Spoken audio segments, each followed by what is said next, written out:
sous la très haute présidence de son Excellence, Brice Clotaire Oligui Nguema, général de brigade, président de la transition, président de la République, chef de l'État.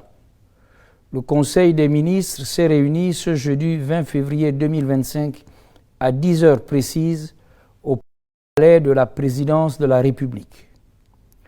Le Conseil a examiné avec attention les avancées majeures dans la mise en œuvre des projets structurants pour le pays. Le président est notamment revenu sur les résultats de sa visite du 14 février, au cours de laquelle il a inspecté l'axe routier Ntoum-Kokobich, un projet de 83 km qui constituera un levier économique déterminant pour le développement des localités environnantes, ainsi que plusieurs chantiers stratégiques dans le département de la Noya. Dans le même sens, le Conseil s'est félicité de la signature de l'important protocole d'accord avec le groupe turc K-Powership, visant à injecter 70 MW supplémentaires dans le réseau de distribution de la SEEG afin de renforcer l'approvisionnement en électricité du Grand Libreville, en réponse au récent délestage. Le président de la transition a réaffirmé l'engagement ferme des autorités de la transition à moderniser les infrastructures et à améliorer le bien-être de la nation, consolidant ainsi les fondements d'une transition dynamique pour le Gabon. Au titre des projets de textes législatifs et réglementaires, le Conseil des ministres a délibéré sur les affaires suivantes. Ministère de la Justice, Garde des Sceaux, projet de décret portant création de 63 charges de notaire. Ce projet de décret portant création de 63 charges de notaire, pris en application de l'article 7 de la loi 8/73 du 20 décembre 1973 portant statut des notaires, se justifie par la nécessité de répondre aux préoccupations d'ordre social et économique de nombreux compatriotes, de régulariser la situation d'autres aspirants à la profession de notaire après plusieurs années de stage. La multiplication des demandes d'actes notariés, tant dans le cadre des partages des biens lors des divorces que dans l'administration des droits successoraux de la veuve, de l'enfant et de l'orphelin, ainsi que la croissance des activités économiques et commerciales impliquant l'intervention des cabinets de notaires, témoignent de l'importance de ces services. La création de ces nouvelles charges sur l'ensemble du territoire national contribuera également à la génération d'emplois et à la lutte contre le chômage. Ministère des Comptes publics et de la dette. Projet d'ordonnance autorisant l'État gabonais à contracter un emprunt d'un montant de 131 191 400 000 francs CFA auprès d'Afreximbank. Ce projet d'ordonnance autorise l'État gabonais à contracter un emprunt de 131 191 400 000 francs CFA, dont le produit sera destiné au financement du Programme national de développement de la transition, en abrégé PNDT. Ministère des Transports et de la Marine marchande.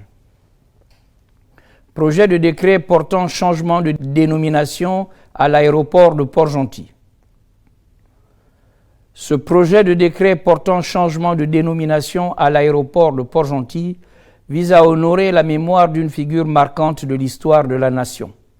Par effet de ce décret, l'aéroport international Ali Bongo Ondimba de Port-Gentil sera désormais officiellement désigné sous le nom d'aéroport international Joseph Ré-Njambé Issani de Port-Gentil, en hommage à cet illustre homme dont l'œuvre politique, l'engagement pour le progrès social et la contribution à l'édification de notre nation ont marqué de manière indéniable l'histoire du pays. En matière de politique générale, ministère de l'Éducation nationale et de l'Instruction civique. Communication portant organisation de la Journée internationale de la langue maternelle. Le Conseil a pris bonne note de la communication du ministre d'État relative à l'organisation de la Journée internationale de la langue maternelle, qui sera célébrée le 21 février 2025 au complexe scolaire Lalibanding sous le thème « Les langues comptent », célébration du jubilé d'argent de la Journée internationale de la langue maternelle. Ce thème souligne l'urgence d'accélérer les progrès en matière de diversité linguistique afin de construire un monde plus inclusif et durable d'ici 2030. Ministère de la Femme et de la Protection de l'Enfance.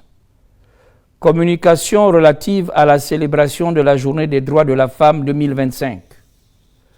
Le Conseil a marqué son accord au ministre pour la célébration, à l'instar de la communauté internationale, de la Journée internationale des droits de la femme, qui se tiendra le 8 mars prochain sous le thème « Pour toutes les femmes et les filles, droits, égalité et autonomisation ».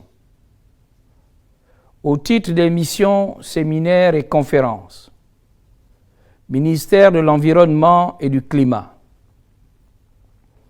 Compte rendu de la participation du Gabon à la conférence sur les paiements pour services environnementaux en Afrique centrale, en abrégé PSE.